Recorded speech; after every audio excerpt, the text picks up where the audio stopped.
1,00,000 మంది శివభక్తులతో కలిసి మహారుద్రాక్ష పూజలో పాల్గొనండి. వెంటనే కాల్ చేసి మీ పేరును నమోదు చేసుకోండి. నమస్తే గురుగారు. నమస్కారం. నాన్ వెజ్ తిని గుడికి అసలు వెళ్ళొచ్చా వెళ్ళకూడదా? మామూలుగా అంటారు భక్తి మనస్ఫూర్తిగా చేస్తే మనం ఆ భగవంతుడు మనల్ని ఖచ్చితంగా చూస్తాడు అనేది అంటారు. అసలు వెళ్ళొచ్చా వెళ్ళకూడదా అని ఫస్ట్ చెప్పండి, తర్వాత నేను మధ్యలో మళ్ళీ అడుగుతూ ఉంటాను. నాన్ వెజ్ తిని గుడికి వెళ్ళొచ్చా వెళ్ళకూడదా అంటే, నాన్ వెజ్ తింటే గుడికి వెళ్ళకూడదు. ఎందుకు వెళ్ళకూడదు? ఇక్కడ నాన్ వెజ్ తినచ్చా తినకూడదా అనేటటువంటిది కాదు ప్రశ్న. నాన్ వెజ్ తిని గుడికి వెళ్ళొచ్చా వెళ్ళకూడదా అంటే, నాన్ వెజ్ కానీ మద్యము కానీ మాంసం కానీ పుచ్చుకుని దేవాలయానికి వెళ్ళకూడదు. చాలామంది వాస్తవంగా ఇప్పుడున్నటువంటి కాలంలో మనం ప్రత్యేకంగా చెప్పక్కర్లేదు, ఎవరు కూడా నాన్ వెజ్ తిన్నవాళ్ళు గుళ్ళల్లోకి వెళ్ళరు. మద్యం పుచ్చుకున్నా మాంసం తిన్నా సరే గుళ్ళల్లోకి వెళ్ళరు.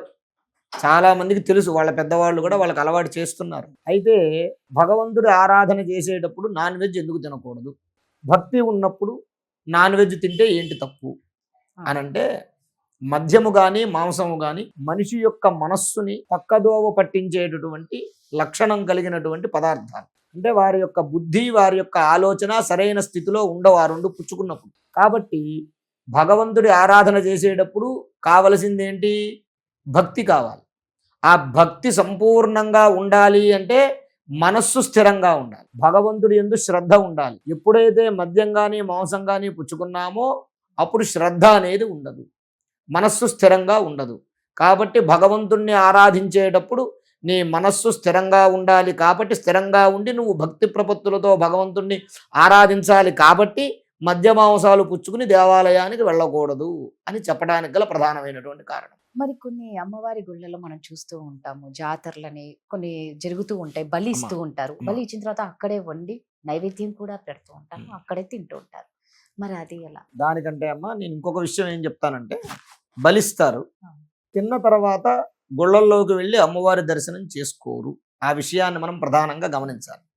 ముందు పొద్దున్నే స్నానం చేసేసి వెళ్ళి దర్శనం చేసేసుకుని బయటకు వచ్చేసి తర్వాత వాళ్ళు ఏదైతే కోడో లేకపోతే మేకో అమ్మవారికి దేన్నైతే సమర్పించాలనుకున్నారో దాన్ని అమ్మవారికి చూపించి తీసుకెళ్ళిపోయి దాన్ని సంహారం చేసి వండుకుని తింటారు తప్ప దర్శనం తిన్న తర్వాత మాత్రం గుళ్ళోకి వెళ్ళరు. అది మనం ఎక్కడైనా గమనించండి మీరు.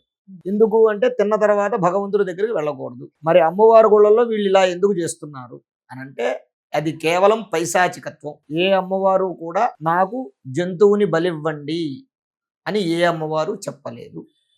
కేవలం పూర్వకాలంలో అడవులు ఉండేవి, అడవులు ఆటవిక ప్రాంతంలో గ్రామాలు ఉండేవి, గూడాలు.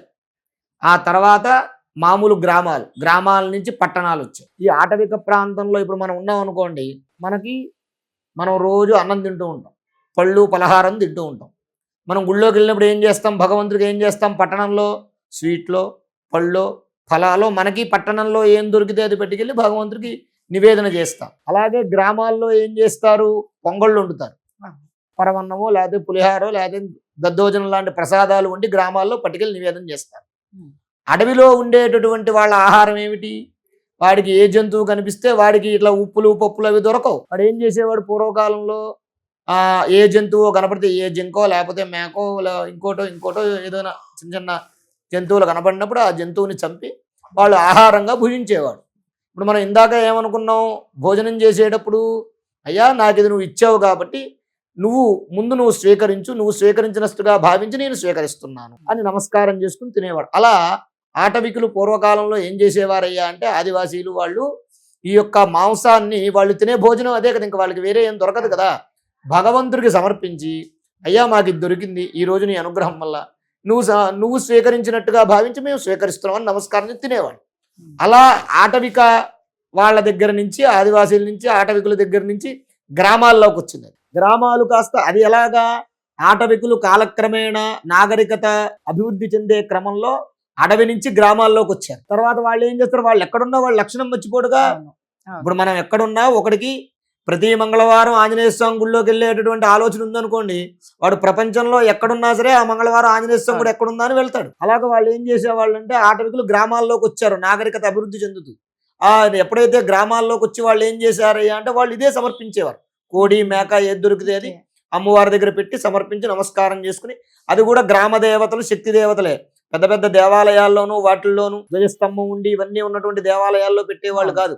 ముత్యాలమ్మ, పోలేరమ్మ, ఎందుకంటే వాళ్ళ దేవతలు అంటే వాళ్ళకి అలాంటి దేవతలే ఉండేవి కాబట్టి బయట అంటే వాయు ప్రతిష్ఠ కలిగినటువంటి దేవతలు ఏదైతే ఉంటాయో అటువంటి దేవతలకి శక్తి స్వరూపాలు ఏవైతే ఉగ్రదేవతలు అడిగి పెట్టేది ఉప్పలమ్మ, పోలేరమ్మ, పోచమ్మ ఇలాంటి దేవతలు ఉంటాయి కాబట్టి వాటి దగ్గర పెట్టి సమర్పించుకుని తినేవాళ్ళు. అది చూసి గ్రామ ప్రజలు ఏం చేశారు, ఓహో ఇదేదో పద్ధతి బాగానే ఉంది, మనం జీవహింస చేసిన పాపం ఉండదు అమ్మవారికి సమర్పిస్తే అని చెప్పి ఏం చేస్తున్నారు, అమ్మవారి ముందు ఒక కోండో మేకనో తీసుకెళ్ళి వీడు తినాలంటే ఏదో కారణం కావాలి, ఎందుకంటే వీడికి జీవహింసా దోషం పట్టుకోకూడదు కదా. అందువల్ల వీడు నేర్చుకున్న తెలివితేటలు ఏంటయ్యా అంటే అమ్మవారి ముందు కోండో మేకనో పెట్టి అమ్మ నీకు సమర్పిస్తున్నారు అనుకోవటం, వెళ్ళడం, దాన్ని వేరే వాడు ఎవడో కోస్తాడు, ఉప్పు కారం వండుకుని తింటారు. అది గ్రామాలు, ఆ గ్రామ ప్రజలు వాళ్ళ అభివృద్ధి కోసం పట్టణాలకి రావటం వల్ల పట్టణం వాళ్ళకి తయారు చేశారు. అలా అంటగట్టిందే తప్ప భగవంతుడు ఎప్పుడూ కూడా ఏ జీవిని సృష్టించాలి, బాగుండాలి, రక్షించాలనే చూస్తాడు తప్ప ఏ తల్లైనా సరే తన బిడ్డల్ని నాశనం చెయ్యాలని, కోసుకుని తినాలని ఏ తల్లి చూడదు. అది కేవలం మన పైత్య ప్రకోపాల వల్ల మన కడుపు నింపుకోవడానికి దేవుళ్ళు పేరు చెప్పి తినేటటువంటి వేషాలే తప్ప, వేసే వేషాలే తప్ప అది నిషిద్ధం. అందువల్ల ఎప్పుడైనా సరే భక్తికి మద్యము మాంసం దూరం, ఎందుకంటే మనసు స్థిరంగా ఉండదు.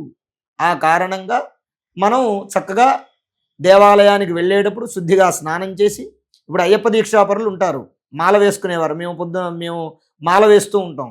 వాడు ఏం చేస్తాడు, రేపొద్దున్న 6ంటికి మాల అనుకోండి, రాత్రి 12-1 గంట దాకా తాగుతాడు రాత్రి. రేపొద్దున మాల వేసుకోవాలంటే రాత్రి 12, ఎందుకంటే మళ్ళీ 40 రోజులు వాడికి ఉండదు, మందు ఉండదు. అలాంటి వాళ్ళు ఉన్నారు, మేము చూస్తున్నాం. పొద్దున్న లేస్తే వాళ్ళు రాత్రి 12 దాకా 1 గంట దాకా తాగి ఇంట్లో పడుకుని పొద్దున్నే లేచి గుళ్ళోకి వస్తారు. వాడు వస్తే వాడికి మాల వేయాలో తెలియదు, వాడి కంపుకు జరిగిపోవాలో తెలియదు, పక్కగా జరిగిపోవాలి. అటువంటి దౌర్భాగ్య స్థితి చాలా మంది, అనేక మంది. అంటే స్నానం కూడా చేయకుండా గుడికి వస్తారా? స్నానం చేస్తారు, స్నానం చేసినా ఆ తత్వం ఎక్కడికి పోతుంది. కాబట్టి మద్యము మాంసము రెండూ కూడా మనిషి యొక్క బుద్ధిని, చైతన్యాన్ని దెబ్బతీసేటటువంటి పదార్థాలు కాబట్టి శారీరక దారుఢ్యం వస్తుంది. మాంసం తింటే అది వేరే విషయం, ఇనువులు, పెసలు లాంటి పప్పులు తిన్నా శారీరక దారుఢ్యం వస్తుంది.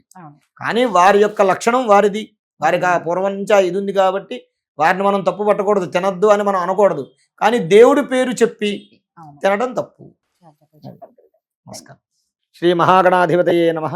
ఆరోగ్యము, ఐశ్వర్యము, ఆనందము, ఆర్థిక లాభం ఇవన్నీ కలగాలంటే ఆగస్టు 11వ తారీఖు మంగళవారం రోజున మేము నిర్వహించేటటువంటి 1,00,000 రుద్రాక్షల పూజలో పాల్గొనండి. పరమేశ్వరుడి యొక్క అనుగ్రహం వల్ల సర్వ విధములైనటువంటి కష్టాలు నివారణమై ఐశ్వర్యాలు కలుగుతాయి. 1,00,000 రుద్రాక్ష పూజలో పాల్గొనేటటువంటి వారు స్క్రీన్ మీద స్క్రోల్ అవుతున్నటువంటి నంబర్లకు కాల్ చేసి రిజిస్ట్రేషన్ చేసుకోగలరు.